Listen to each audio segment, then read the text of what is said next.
En el nombre del Padre, del Hijo y del Espíritu Santo. Amén. Ven Espíritu Santo, llena los corazones de tus fieles y enciende en ellos el fuego de tu amor. Envía, Señor, tu Espíritu para darnos nueva vida y renovarás la faz de la tierra. Oh Dios, que has iluminado los corazones de tus fieles con las luces del Espíritu Santo, danos el gustar todo lo recto y bueno según tu mismo Espíritu y gozar siempre de sus divinos consuelos. Por Jesucristo nuestro Señor. Amén. Nuestra Señora de Luján, ruega por nosotros. San Ignacio de Loyola, ruega por nosotros. En el nombre del Padre, del Hijo y del Espíritu Santo. Amén.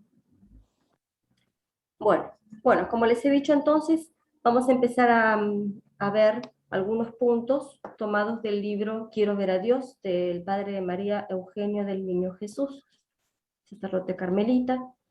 Y hoy vamos a ver el capítulo número 3, que es de los primeros, donde habla del conocimiento de uno mismo.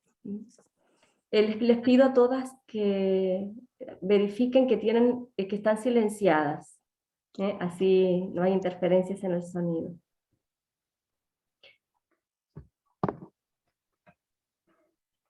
Muy bien.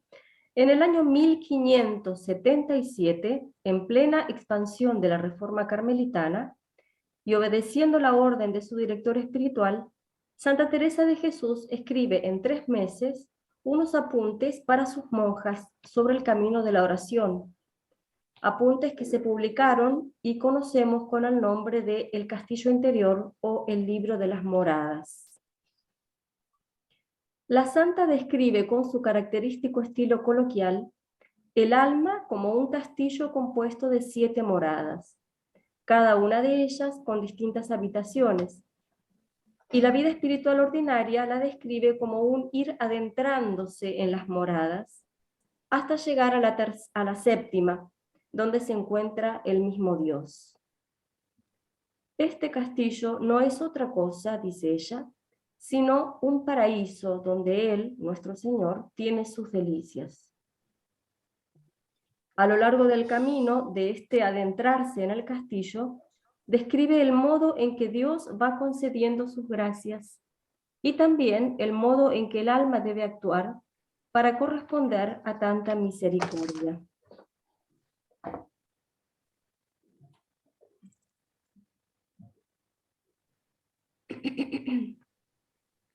Sin embargo, este camino espiritual no es exclusivo para sus monjas. Ella les habla a sus monjas, pero en realidad lo que ella les explica es para todos. Y ella esto lo dice explícitamente, que es para todos, para todo cristiano, porque todos estamos llamados a la santidad, y esta santidad no es posible sin una íntima unión con Dios. Y esto es lo que Santa Teresa describe en su libro de las moradas o el castillo interior. Lo que debemos hacer y dejar hacer a Dios para llegar a la santidad, que no es otra cosa que la unión de mi voluntad con la voluntad de Dios. A ver si puedo silenciarlas a todas porque estamos teniendo muchas interferencias. A ver. Muy bien. Bien, ahora sí están todas calladitas. Muy bien. En este camino espiritual entonces tenemos 3 elementos. El primer elemento, Dios, que está presente en el alma por la gracia como en un templo, que es lo que hemos visto cuando hablamos sobre la inhabitación trinitaria. Y por eso en esta charla no lo voy a mencionar ya. Pero es algo que hay que tener en cuenta. En el camino espiritual, Dios está presente en el alma por la gracia. Además, está el movimiento nuestro de adentrarnos hacia la morada más interior, que el alma busca atraída por Dios. Dios está en el centro del alma y la llama a ese interior. Y nuestra respuesta entonces es adentrarnos en ese castillo, buscando la morada más interior, que es donde está Él. Y en tercer lugar tenemos la unión del alma con Dios, que es la meta del camino espiritual. Si bien es fundamental tener siempre los ojos fijos en ese Dios presente en mí, sin embargo, Santa Teresa afirma que es importantísimo conocerse a sí misma. Y dice ella en la primera morada, en el libro, ¿no? ¿No sería gran ignorancia, hijas mías, que preguntasen a uno quién es y no se conociese ni supiese quién fue su padre, ni su madre, ni de qué tierra? Pues si esto sería gran bestialidad, sin comparación es mayor la que hay en nosotras cuando no procuramos saber qué cosas somos, sino que nos detenemos en estos cuerpos. Tenemos un conocimiento superficial de nosotras mismas. Antes de obrar hay que saber, hay que conocer las realidades que nos envuelven. Dice ella, siempre mientras vivimos, aún por humildad, es bien conocer nuestra miserable naturaleza. No es posible organizar y dirigir prudentemente nuestra vida espiritual si no conocemos la realidad y estructura de nuestra alma, nuestras deficiencias, nuestras potencialidades, las leyes que regulan nuestra actividad. Más aún, el conocimiento de lo que somos y de lo que valemos es lo que nos permitirá adoptar ante Dios la actitud de verdad que Él exige. Voy a citar ahora un texto de ella, y dice así: una vez estaba yo considerando por qué razón era que nuestro Señor es tan amigo de esta virtud de la humildad, y púsoseme delante esto, que es porque Dios es suma verdad, y la humildad es andar en verdad, que es muy grande verdad no tener cosa buena en nosotros, sino la miseria y ser nada. O a quien esto no entiende, anda en mentira. Y quien más lo entienda, agrada más a la suma verdad, porque anda en ella. Dios entonces es amigo de la humildad porque es verdad. Dios es la verdad suma. Y la humildad es andar en verdad. Y entonces es humildad reconocer que no hay en nosotros ninguna cosa buena, que lo nuestro es la miseria y la nada. Este conocimiento de sí mismo hace que nuestras actitudes y actos sean verdaderos, porque nacen de un corazón humilde. Y por ello debemos tener presente quiénes somos en todo momento. Siempre tener presente delante de nosotros qué cosas somos. Nada, en miseria. Sea cual sea el grado de vida espiritual en el que esté. No es que uno tiene que ser humilde y creerse nada cuando está en los comienzos de la conversión. Pero una vez que uno va avanzando en el camino, uno ya puede tener un poquito menos de humildad. No, al contrario. Cuanto uno más se acerca a Dios, más ve las propias miserias. Y por eso más crece la humildad. Esos fueron los santos. Es cosa tan importante este conocernos, que no querría en ello hubiese jamás relajación, por subidas que estéis en los cielos, por más santas que estéis, por más grados de oración altísimo en el que se encuentren, no hay que relajarse en el tema de la humildad. Y la humildad nace del conocimiento de uno mismo.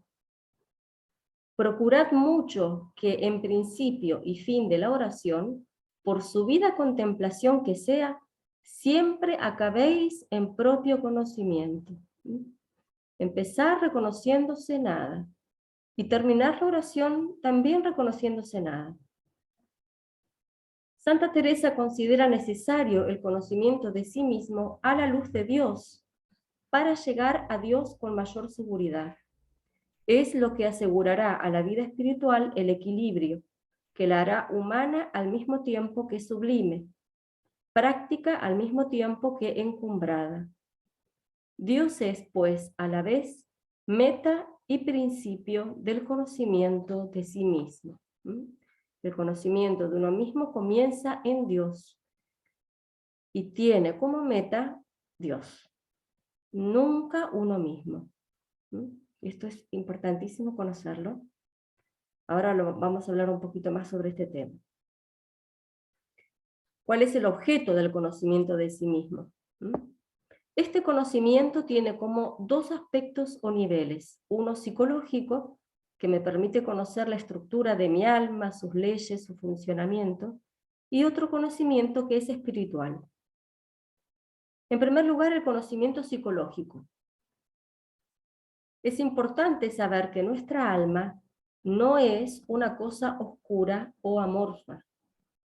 Nuestra alma es un mundo interior de gran riqueza, que vibra ante las impresiones del mundo exterior y más aún ante los choques poderosos de Dios. Conocer que tenemos distintas facultades, inteligencia, voluntad, memoria, imaginación, es básico para poder comprender los diversos movimientos de nuestra alma. Si no sabemos que tenemos estas cosas en nuestra alma, que forman parte, entonces vamos a andar perdidas, ¿no? Tenemos que saber cómo es nuestra alma, qué cosas tiene, qué potencias, qué facultades. Saber que tenemos inteligencia, voluntad, memoria, imaginación. Además de la distinción de facultades, hay que distinguir como dos regiones en el alma, una región exterior y otra interior. La región exterior es ordinariamente más agitada.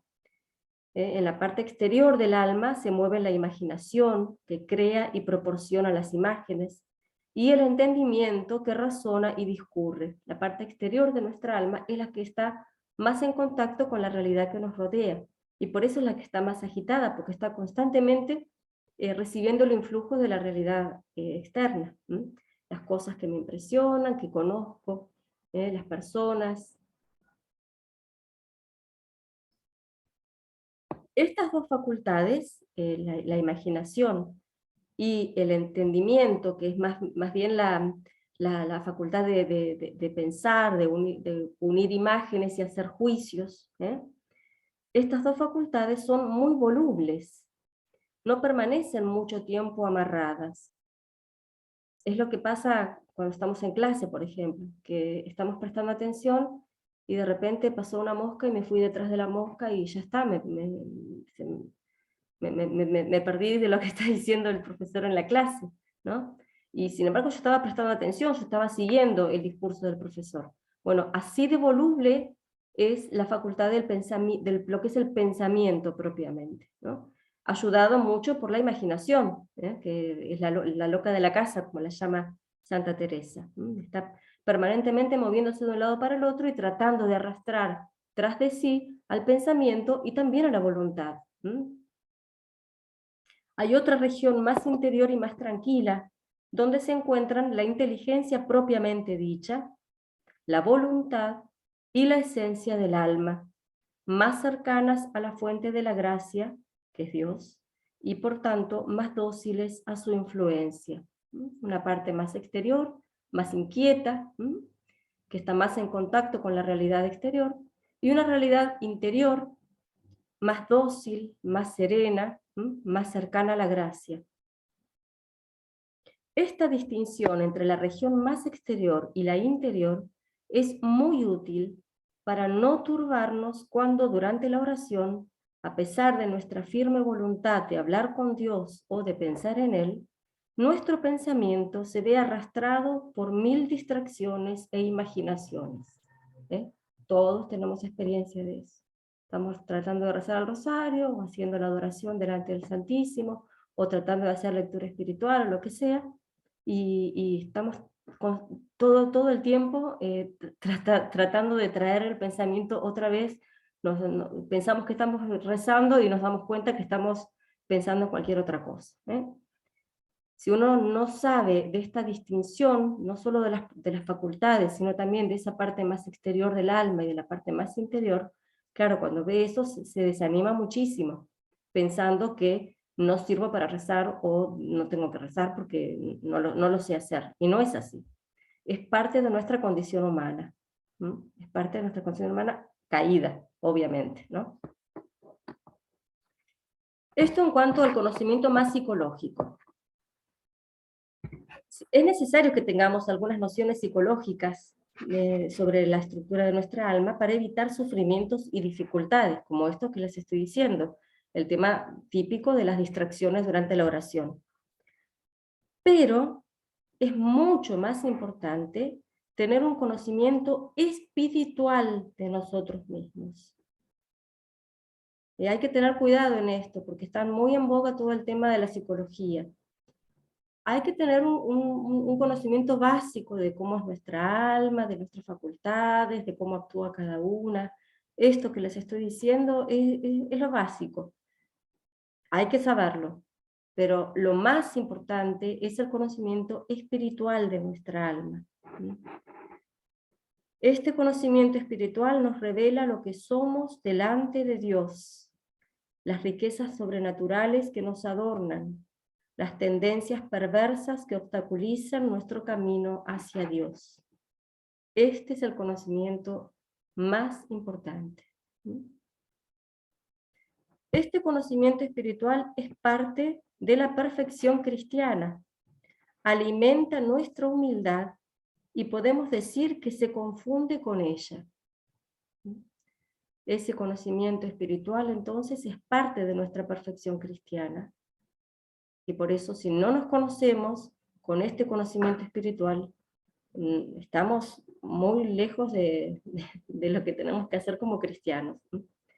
Pero además es parte de la humildad. La humildad se funda en este conocimiento espiritual de nosotros mismos y se confunde con ella. Este conocimiento solo se adquiere a la luz de Dios. Solo se adquiere a la luz de Dios.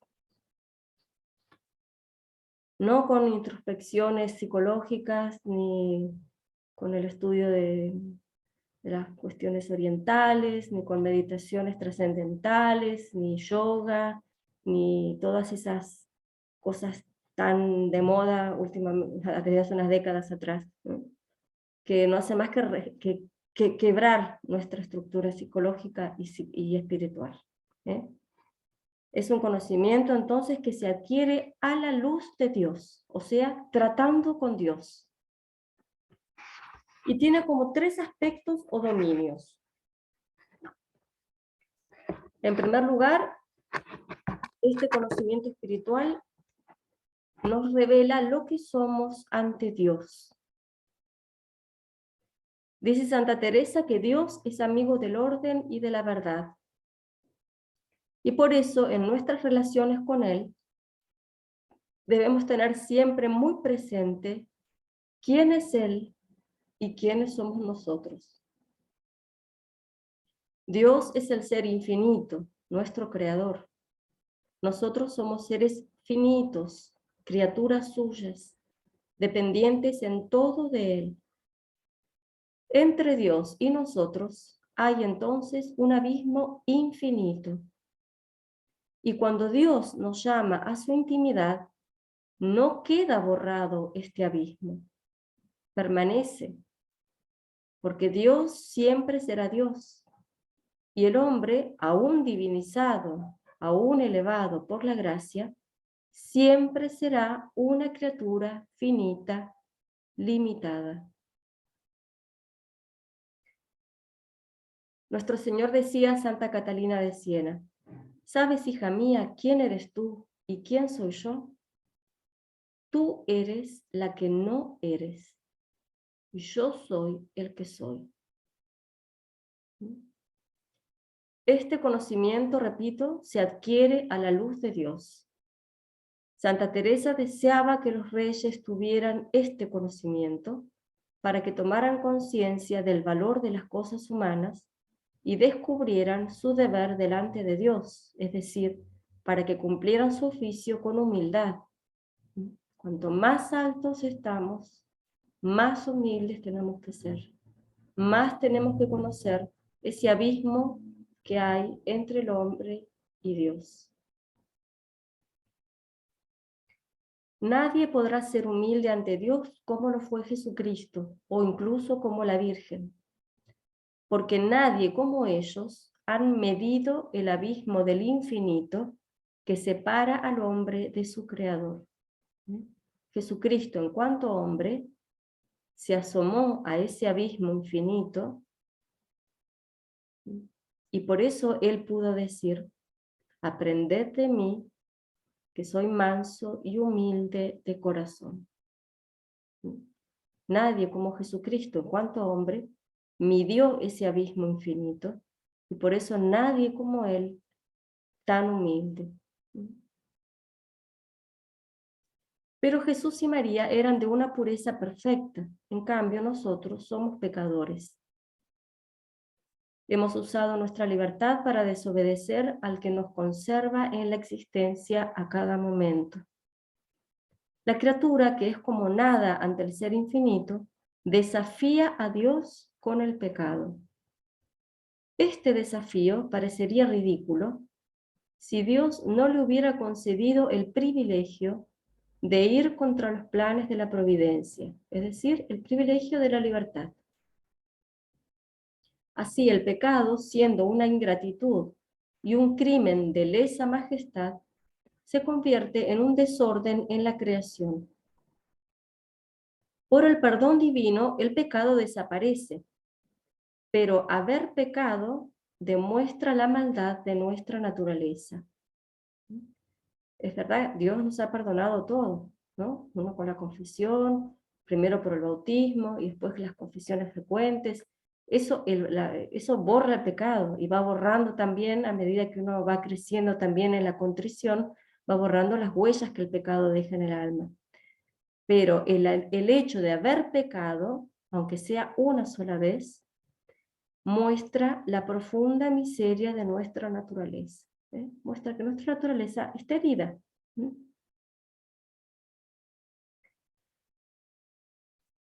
Este conocimiento de la divina trascendencia, en la que aparece la nada de la criatura y el verdadero rostro del pecado, es el conocimiento que se alcanza por la oración.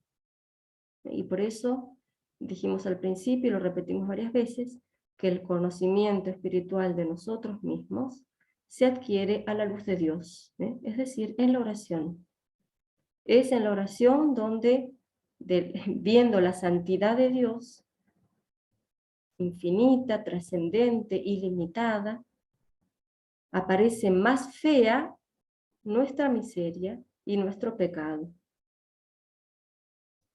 Una persona que reza y no conoce su nada, no ha encontrado a Dios. No sé con quién hablará, pero no habla con Dios, ¿no?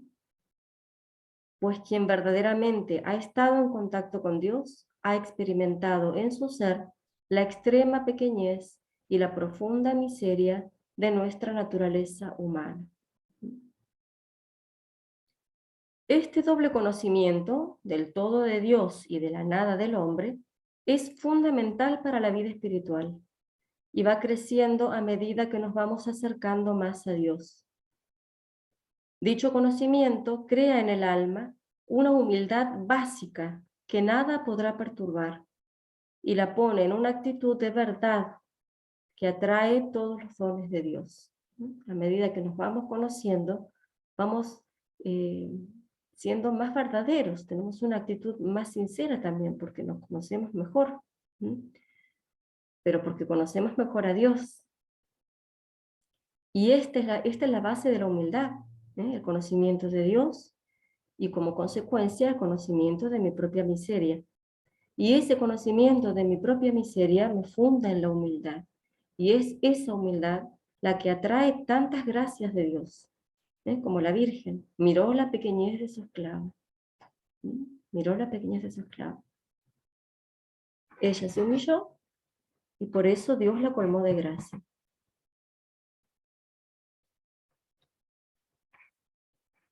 En esta doble luz, el todo de Dios y la nada del hombre, se halla un profundo respeto a Dios, un conmovedor temor reverencial y el horror al pecado. Esto es una ¿cómo decirlo?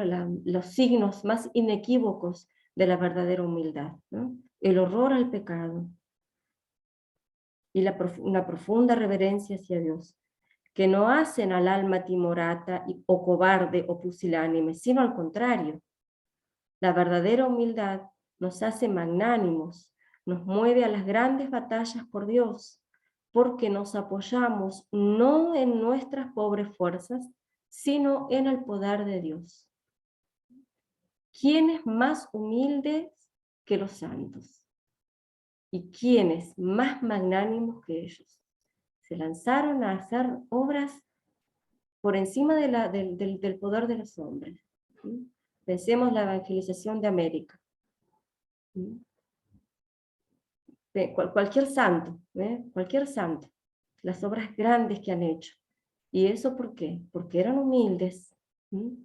Y sobre esa base de humildad se asienta la virtud de la magnanimidad, ¿sí? Que se lanza a cosas grandes apoyados no en su propia miseria, que la conocen bien y saben que no puede salir nada bueno de esa miseria, sino apoyados en la gracia y el poder de Dios. ¿Sí? Pero justamente porque es humilde, reconoce que Dios sí puede, y por eso se lanza. ¿Sí? Entonces, a medida que somos más humildes, también somos más valientes. ¿Sí? Esa humildad así de toda chiquitita es una falsa humildad. Es una falsa humildad. No, yo no puedo, no soy digno, no me lo merezco, no soy capaz. Eso no es verdadera humildad. ¿Sí? El verdaderamente humilde es magnánimo. Son dos virtudes que parecen contrarias y sin embargo son como inseparables. Están siempre juntas y crecen juntas también. Santa Ángela de Foligno decía: conocerse, conocer a Dios. He aquí la perfección del hombre. Aquí toda inmensidad, toda perfección y el bien absoluto. Allí nada. Conocer esto, he ahí el fin del hombre. Estar eternamente inclinada sobre el doble abismo de la miseria propia y de la infinita majestad de Dios. He aquí mi secreto. Estar siempre inclinada sobre este doble abismo. Este es mi secreto. Entonces, lo que somos ante Dios es como el primer ámbito del conocimiento espiritual de nosotros mismos.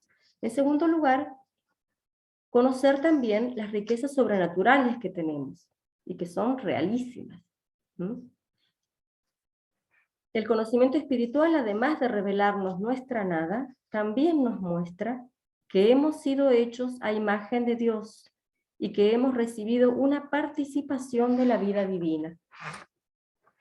Por la gracia santificante somos hijos de Dios, capaces de conocer y amar a Dios de un modo divino, llamados a ser perfectos como el Padre Celestial. Estas son verdades que no hay que rebajar. Y por eso Santa Teresa no duda en describir el gran valor y dignidad de la belleza del alma con las más brillantes comparaciones. Para ella el alma es el palacio donde está el rey. Miren qué hermosa imagen, ¿no? El palacio donde está el rey. Un castillo todo de un diamante o muy claro cristal.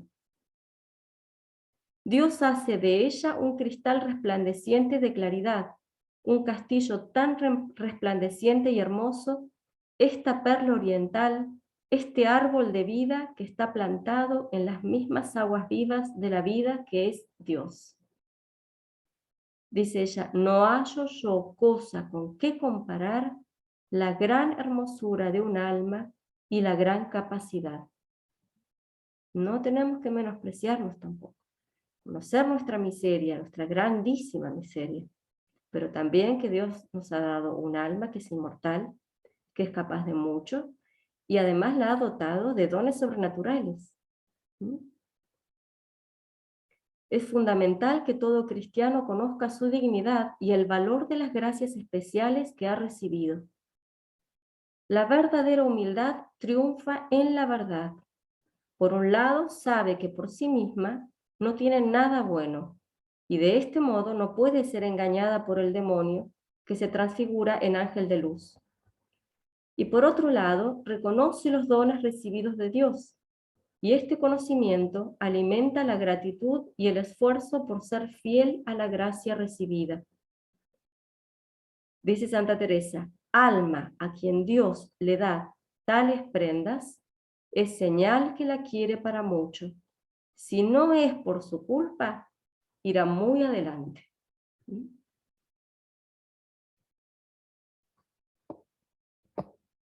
En tercer lugar, parte de este conocimiento propio es conocer las tendencias malsanas que tenemos, y que tenemos todos. Tenemos todos. En este castillo interior, iluminado por la presencia de Dios, junto a las riquezas sobrenaturales, Santa Teresa descubre una multitud de culebras y víboras y cosas emponzoñosas, así las describe ella, es muy gráfica. Víboras, culebras, y cosas emponzoñosas, o sea, cosas venenosas, están dentro nuestro. Estos reptiles representan las fuerzas del mal instaladas en el alma, las tendencias malsanas, consecuencia del pecado original. Son fuerzas temibles que no deben menospreciarse, pues constituyen uno de los objetos más importantes del conocimiento de sí mismo. Tenemos dentro nuestro un enemigo, que son esas tendencias malas, que tenemos todos, es fruto del pecado original, y fruto también de nuestros propios pecados, que han agregado herida sobre herida. Como sabemos, nuestros primeros padres fueron creados en estado de justicia y santidad. Habían recibido los dones sobrenaturales de la gracia, pero también los dones preternaturales, el don de la impasibilidad, que es el dominio de las pasiones, o sea, la parte superior del alma que gobierna la parte inferior del alma, y las pasiones que son más de orden físico, ¿no? Estaba todo perfectamente ordenado, jerarquizado, armónicamente. Eso era un don preternatural, concedido a nuestros primeros padres.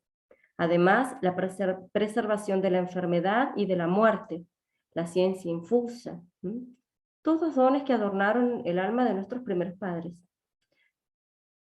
Lo cual significa que toda su naturaleza, con sus potencias y facultades, se desenvolvían en perfecta armonía y santidad. Al pecar, perdieron los dones sobrenaturales y también los preternaturales. Y la naturaleza humana quedó herida por esta pérdida. Adán y Eva transmitirán a su descendencia, a nosotros, la naturaleza humana tal como la dejó su pecado, o sea, herida, privada de los dones superiores que la completaban. Desde entonces, hay en el interior de todo hombre un desorden fundamental que él mismo percibe, a veces solo confusamente, porque somos también bastante chicatos, digamos, bastante ciegos para notar nuestras malas inclinaciones, pero lo percibimos ese desorden, queremos hacer algo bueno y hay algo dentro nuestro que no lo quiere hacer. La práctica de la virtud nos resulta dificilísima, tenemos que vencernos muchísimo, y en cambio las cosas malas nos salen espontáneamente, espontáneamente, no tenemos que hacer ningún esfuerzo. ¿Quién tiene que hacer esfuerzo para enfadarse? ¿Quién tiene que hacer algún esfuerzo para decir una mentira para salvar una situación? Nadie, nos sale solo. Ni siquiera lo tenemos que pensar mucho. Y en cambio, decir la verdad, ser sinceros, ser honestos, jugarnos por la verdad, perdonar, todas cosas, ser paciente, cosas que nos cuestan horrores, y muchas veces lo queremos hacer y no nos sale. Bueno, eso muestra a las claras ese quiebre interior que tenemos dentro nuestro. Lo que dice San Pablo, veo el bien que quiero hacer y hago el mal que no quiero. ¿Mm?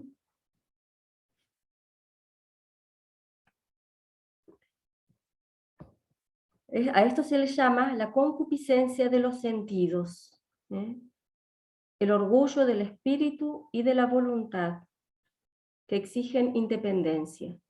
Quieren independizarse de toda ley moral. Los sentidos quieren hacer lo que se les da la gana y son los que mandan. Se dio vuelta ese orden perfecto que había de la parte superior del alma gobernando la parte más inferior. Se trastocó eso con el pecado. Y ahora lo que manda es la parte inferior. Estas tendencias malas tomarán formas particulares según la educación recibida, según el medio frecuentado, los pecados personales y los hábitos contraídos. Cada una tiene que ver eso también, forma parte del propio conocimiento. ¿Qué huella dejó en mi alma o qué inclinaciones dejó en mi alma los pecados que yo he cometido a lo largo de mi vida? La educación que he recibido. Todos tenemos familia, hemos crecido en un entorno familiar y nuestros padres también tenían el pecado original. Entonces hay muchas conductas o actitudes erradas, incluso pecaminosas, que las hemos aprendido, porque es lo que veíamos. Si nos hemos movido, las personas que se han movido en un ambiente más de delincuencia o de desenfreno, han aprendido conductas, y eso ha marcado también el modo en el que se manifiesta esa herida del pecado. Entonces aprender a juzgar con objetividad qué huella ha dejado en mi alma mis propios pecados, y si he tenido la desgracia de moverme en malos ambientes o de tratar con personas no muy buenas, también eso qué marca ha dejado para descubrir mis debilidades, descubrir mis debilidades, mis malas tendencias, actitudes que muchas veces ya forman parte de mi ser y no las alcanzo a descubrir.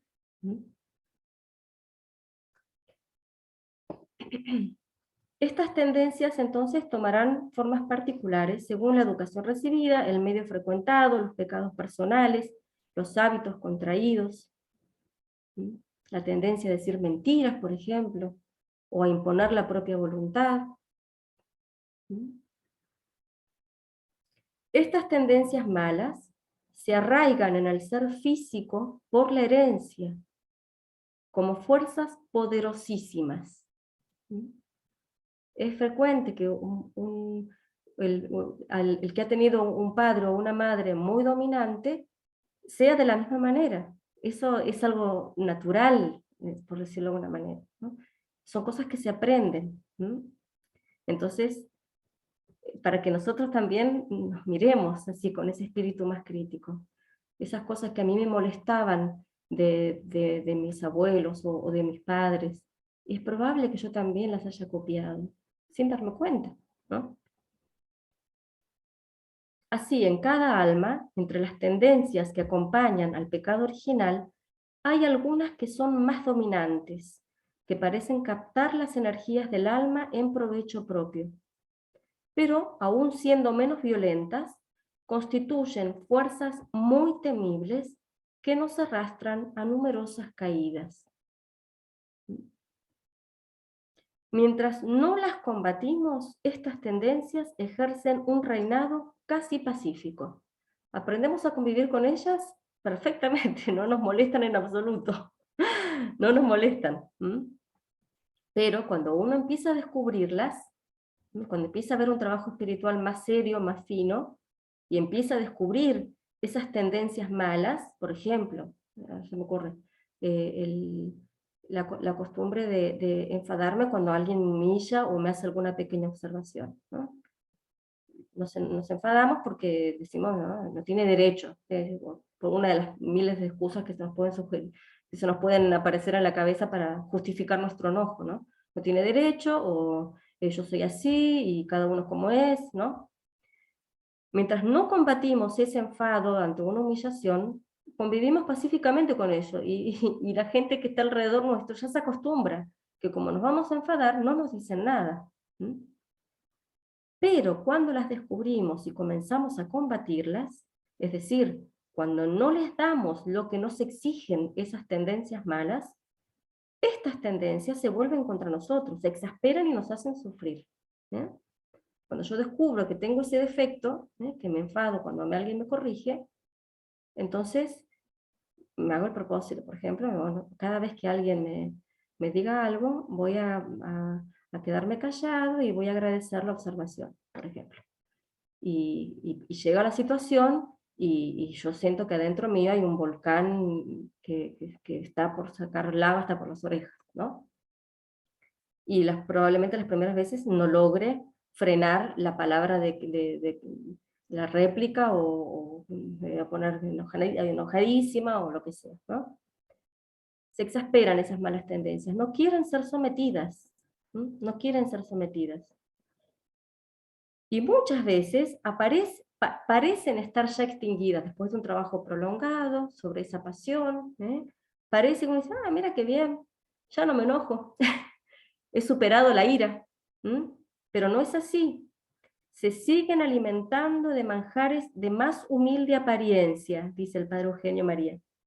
Se siguen alimentando esas malas tendencias de manjares de más humilde apariencia, y reaparecen vivas cuando el alma recibe una luz de Dios en su interior, como el sol que ilumina las telas de arañas de una habitación que ha estado siempre con las ventanas cerradas. Aparentemente parecía que yo ya tenía dominado el defecto, y sin embargo, muchas veces pasa que por una gracia especial de Dios, es como si la gracia de Dios entrara en mi alma y me mostrara esos rincones oscuros llenos de telas de arañas que yo no había visto. Me doy cuenta de que en realidad ese orgullo que reaccionaba frente a una humillación se camufló, se hizo como más disimulado. Eso pasa con todos nuestros defectos. Los que recién se convierten, los defectos están ahí a la vista, son muy sinceros los principiantes. Pero a medida que vamos avanzando después, esos defectos se van espiritualizando, se van disfrazando, y como dice el padre, se alimentan de manjares más humildes, pero siguen vivos, siguen vivos. Estas tendencias que San Juan de la Cruz llama apetitos, ejercen en el alma efectos muy dañinos e impiden nuestra unión con Dios. No importa que se trate de pequeños defectos, basta que sean voluntarios, es decir, consentidos. Basta que yo consienta para que quede impedida nuestra unión con Dios. No cualquier defecto impide la unión con Dios. Solamente impide la unión con Dios los defectos que yo conozco y consiento. Yo sé que tengo este defecto, pero no tengo ganas de combatirlo. Y entonces cada vez que se presenta la ocasión, sale el defecto. San Juan de la Cruz pone un ejemplo muy bueno para explicar este impedimento que pone estos defectos voluntarios. Un ave para volar necesita estar libre. Si tiene una patita ligada con una cadena fuerte, no volará. Pero tampoco volará si tiene la patita atada con un hilo muy delgado. Mientras no rompa el hilo, no volará. Es muy fácil romper un hilo delgado, pero si no lo rompe, porque no le da la gana, quedará atado a la tierra, ¿no?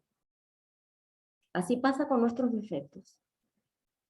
Tal vez es fácil vencerlo, basta con que yo me lo proponga, pero si yo no lo hago como tengo que hacerlo, porque a veces me hago la que hago,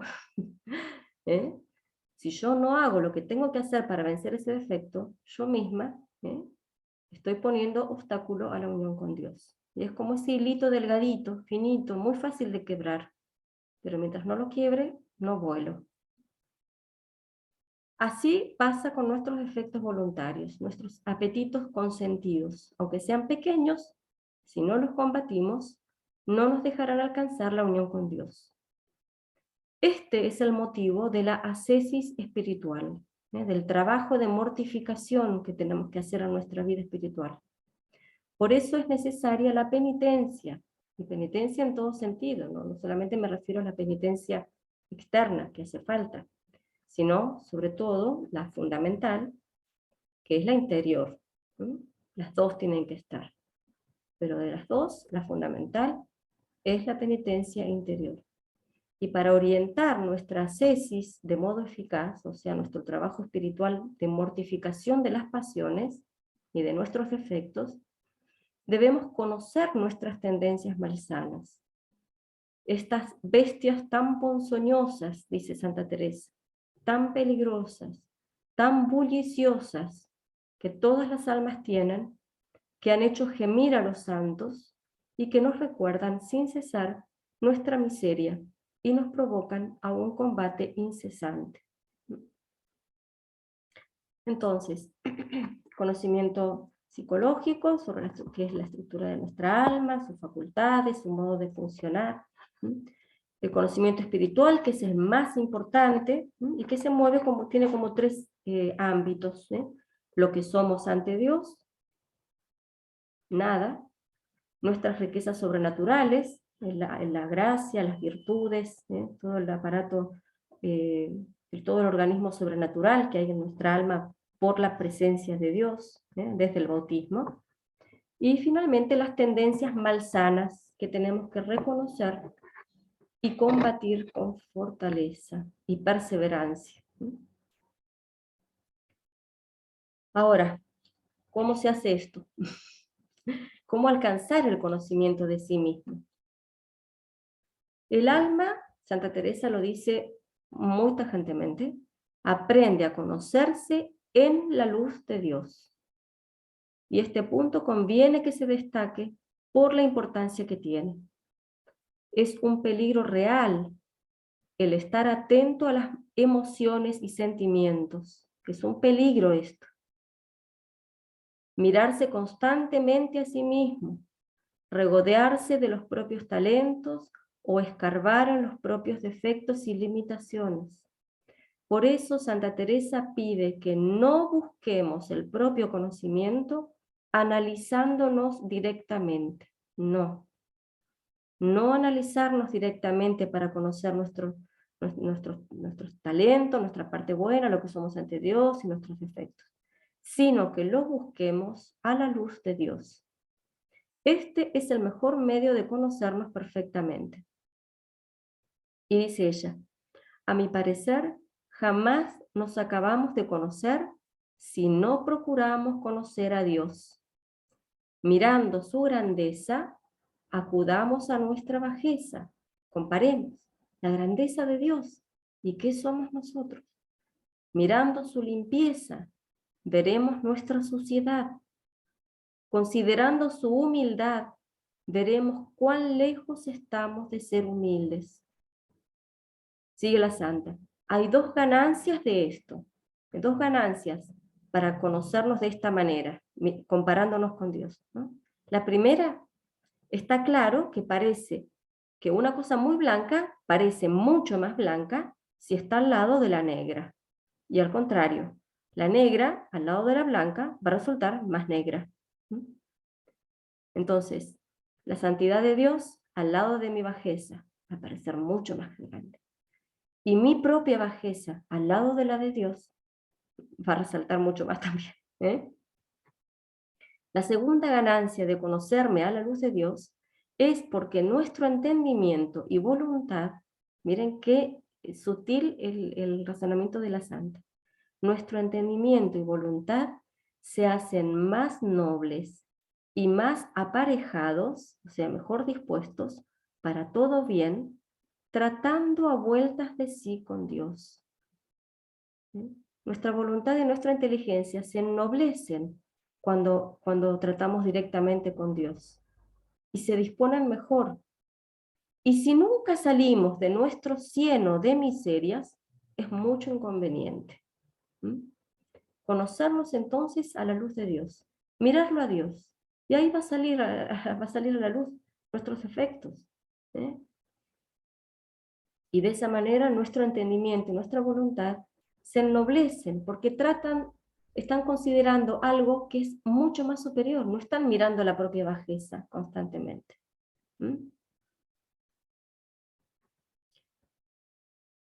Algunos medios concretos para conocernos a nosotros mismos. En primer lugar, acrecentar en nosotros la convicción de que necesitamos convertirnos y pedirle a Dios con humildad que nos muestre nuestras miserias. Esto es fundamental. Si nos creemos ya superados, que ya no necesitamos saber nada más, ni sobre Dios, ni sobre nosotros mismos, si pensamos que nuestros defectos no tienen importancia, que es suficiente lo que hacemos, la misa, la oración, sacramentos, obras de caridad, etc., entonces nosotros mismos nos hacemos impermeables a la gracia de la conversión. Es la actitud mínima de humildad, reconocer que necesitamos convertirnos y pedirle a Dios el conocimiento de mi propia miseria, pedirlo. En segundo lugar, la meditación asidua de la vida de Cristo, especialmente de la pasión, tal como la narran los evangelios, y también ayudados por algún comentario sobre la pasión. Esto hay un montón de libros muy buenos, yo les puedo aconsejar la historia de la pasión de Luis de la Palma, meditaciones sobre la pasión de Cristo de San Alfonso María de Ligorio. ¿Por qué? ¿Por qué la meditación de la pasión especialmente? Porque a la luz de las virtudes que practicó Jesucristo en su pasión, saltan a la vista nuestros defectos y pecados habituales. Y su ejemplo nos anima a tratar de imitarlo. Como dice San Pedro, Cristo padeció por nosotros, dejándonos un ejemplo para que sigamos sus huellas. Tercer medio para conocernos a nosotros mismos, la práctica diaria del examen particular y general de conciencia, como lo enseña San Ignacio. Si no nos examinamos bien, y examinarse bien no significa estar horas examinándose, sino examinarse de una manera eficaz y perseverante, ¿no? Si no nos examinamos bien, es imposible que nos demos cuenta de que faltamos, de que caemos. Tampoco nos vamos a dar cuenta en qué cosas y por qué motivos caemos. Y no podemos ponerle entonces remedio a nuestras caídas. Las dos cosas son fundamentales, examinarse y poner remedio con propósitos concretos. A medida que vamos avanzando en la vida espiritual, Dios mismo se encarga de iluminar nuestra alma para que comprendamos la grandeza de Dios y a la vez la pequeñez y la miseria nuestra. Este conocimiento que Dios infunde en nosotros nos deshace de confusión, pues nos hace ver que ningún bien tenemos de nosotros, y cuantas mayores gracias Dios nos va concediendo, más crece esta confusión y este conocimiento de nuestra miseria. Esta humildad verdadera es uno de los signos más claros de que es Dios el que está obrando en nosotros.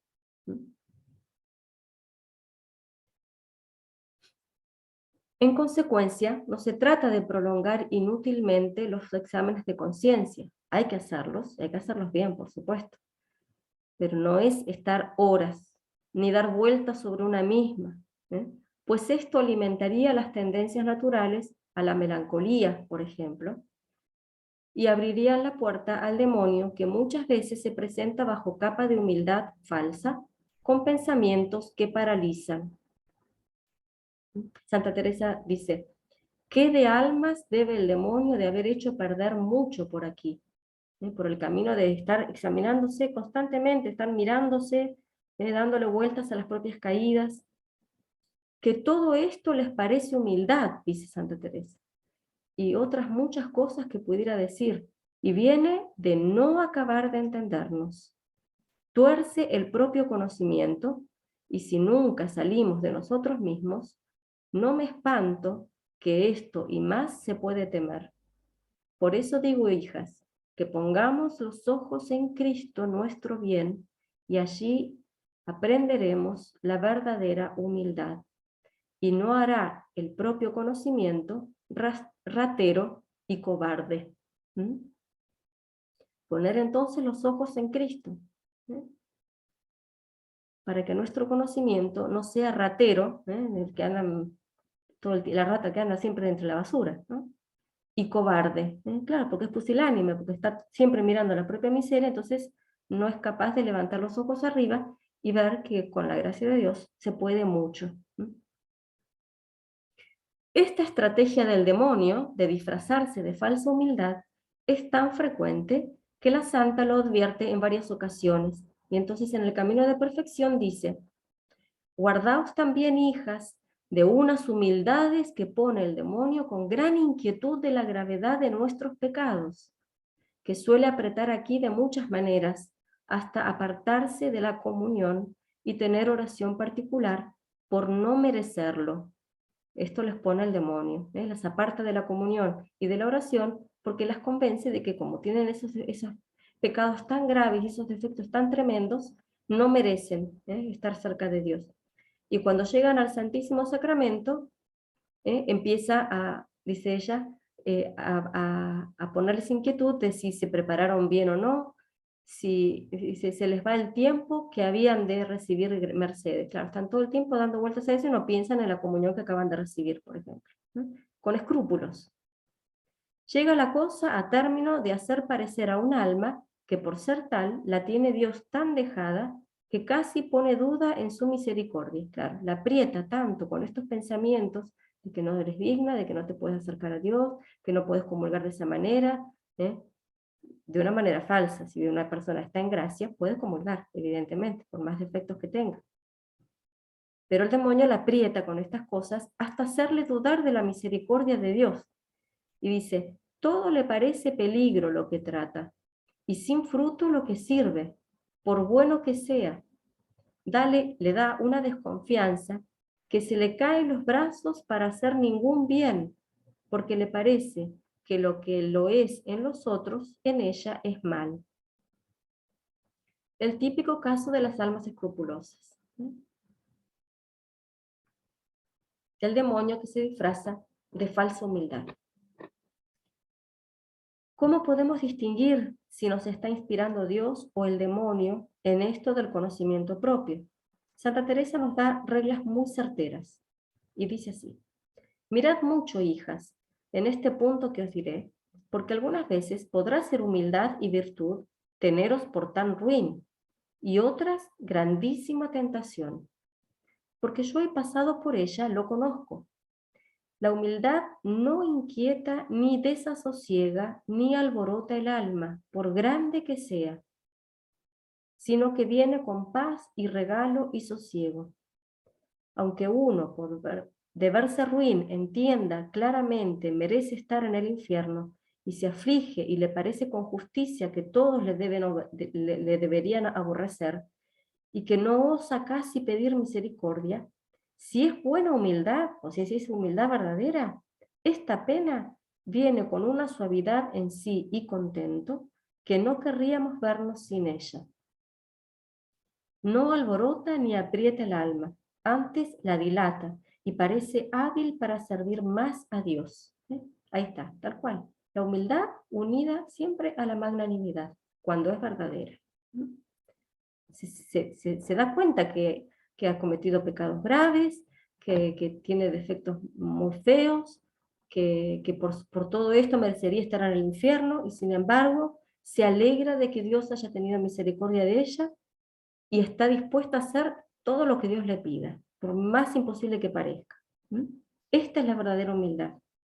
En cambio, la otra pena, la humildad falsa, todo lo turba, todo lo alborota, toda el alma revuelve, es muy penosa.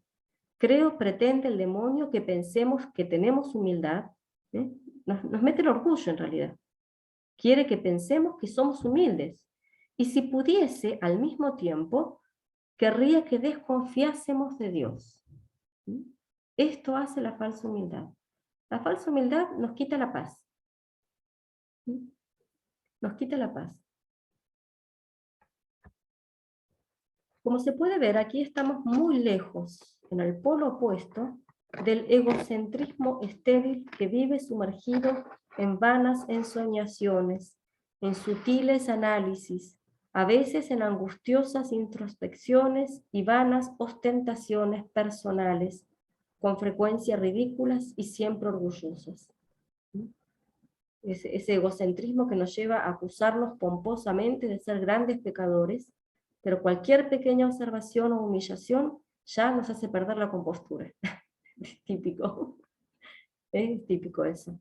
Es decir, no, pues yo soy tan pecadora, desastre mi vida, pero viene alguien y dice, ¿sabes qué? Me parece que eso que hiciste la otra vez no estuvo tan bien. Y ya nos ponemos, que se acabó el mundo. Es falsa humildad, es falsa humildad.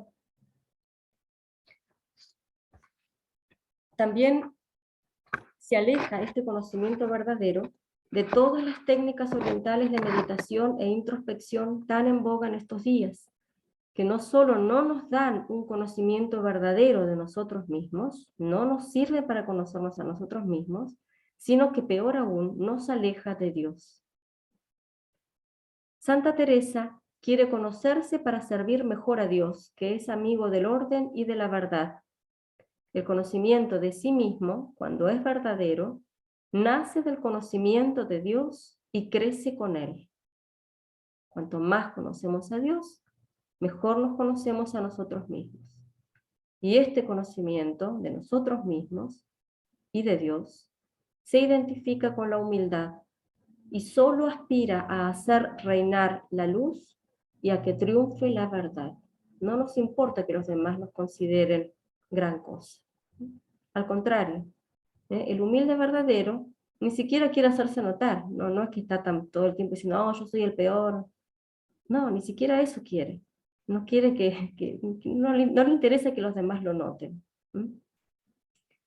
Quiere hacer reinar la luz y que triunfe la verdad. Y la verdad y la luz es Dios. El conocimiento de sí mismo será verdadero, entonces, si alimenta el dolor y odio al pecado, y al mismo tiempo da un amor fervoroso, adoración profunda y las más elevadas aspiraciones, el sentimiento de su impotencia y las más generosas resoluciones. Este es el conocimiento verdadero que lleva la señal de su origen divino: paz, equilibrio, libertad y fecundidad. Muy bien, damos gracias. En el nombre del Padre, del Hijo y del Espíritu Santo. Amén.